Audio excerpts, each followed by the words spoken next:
Şaka mı yapıyorsun? Bana aşık değil misin? Aşığım. Ne bileyim öyle sayıklamalar falan. Karım rüyasında benim adımı, bana olan aşkını sayıklarken benim hoşuma gidiyor. Yasmin, benimle evlenir misin? Şair yakaladı. Sahi mi? Hesap vakti geldi.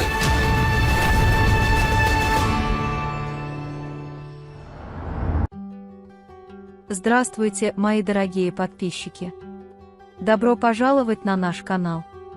Не забудьте подписаться на наш канал, чтобы быть в курсе новых видео. Давайте вместе посмотрим, что будет в новом эпизоде.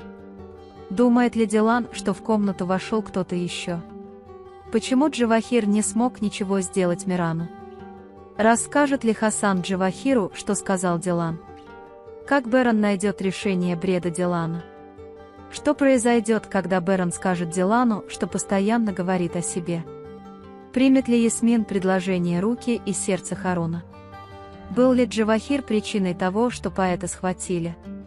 Что подумают Берон и Дилан, когда увидят грязь на подушке Мирана? Все это и многое другое теперь в этом видео. Если вы хотите, чтобы Дилан рассказала, что в ее комнату вошел незнакомец, а Баран Шаир продолжал соблюдать осторожность, даже если его поймали, не забудьте поставить лайк и поделиться нашим видео. Теперь перейдем к нашему анализу. Наслаждайтесь! Когда Дилан приходит к Мирану в испуганном и тревожном состоянии, он заметит, что окно комнаты открыто, потому что он на все обращает внимание. Когда Джавахир слышит голос Дилана, он оставляет окно открытым и убегает.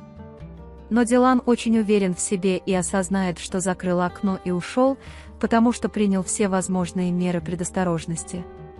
Вот почему госпожа Азади будет следить за этим инцидентом и спросит Гуля и Барана, открыли ли они окно в комнате, чтобы ничего не произошло, как она опасается. Это станет еще более пугающим для Дилана, когда он спросит, и никто из них не скажет «я это не открывал». Что касается Джавахира, то когда это случается с Мираном, когда он сначала направляет пистолет, у него трясутся руки и он не может попасть. Затем, когда он решает задушить ее подушкой, он не может устоять перед милым лицом Мирана и не может заставить себя убить ее. Фактически, в тот момент, когда он держит Мирана за руку, ему становится очень плохо, и он внезапно отдергивает руку. Позже, когда он услышит дверной звонок, ему придется бежать, прежде чем он сможет причинить вред Мирану. Пока Дилан разговаривает со всеми, чтобы узнать, кто открыл окно, Хасан становится свидетелем этого. Он узнает, что Джавахир ничего не может сделать и понимает, что его цель – Миран. Когда он использует это против Джавахира и говорит ему, почему он нацелен на Мирана, потому что он скорее невинный ангел, между ними возникает раскол. Как всегда, Джавахир злится на Хасана за то, что тот сказал ему не вмешиваться в мои дела, просто делай то, что я тебе говорю. Поскольку Дилан не может узнать, кто открыл окно, он теперь даже бредит во сне.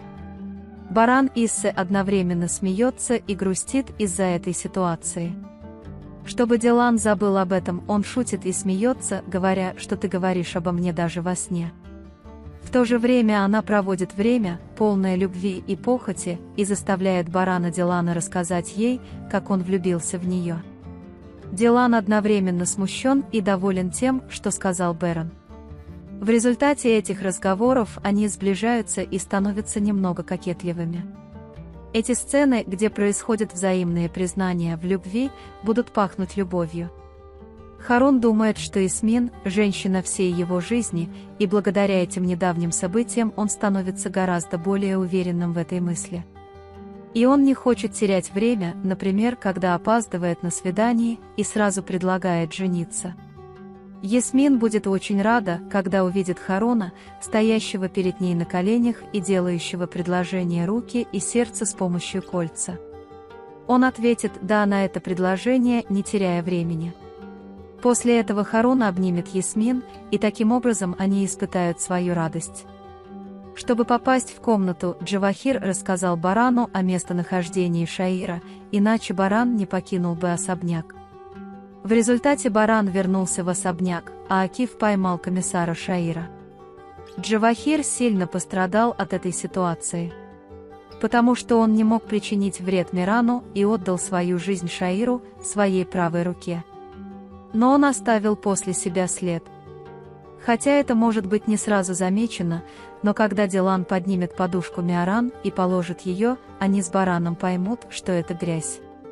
Бэрон подумает, что ремонтники, как он уже подозревает, могли войти в комнату и попытается немедленно связаться с ними. Таким образом, он пройдет долгий путь, чтобы добраться до Джавахира, даже не осознавая этого. Акиф, комиссар, допросит Шаира и Барана, механиков, работающих в особняке, и они узнают кое-что. Таким образом, Баран сможет узнать, что Джавахир все еще жив. Да, дорогие мои подписчики, буду рад, если вы поделитесь с нами своим мнением и мыслями по поводу этого эпизода в комментариях. На данный момент мы подошли к концу нашего анализа. Вы можете поделиться своим ценным мнением в разделе комментариев. Не забудьте подписаться и включить уведомления, чтобы увидеть больше видео. Увидимся в следующем видео. Береги себя. До свидания.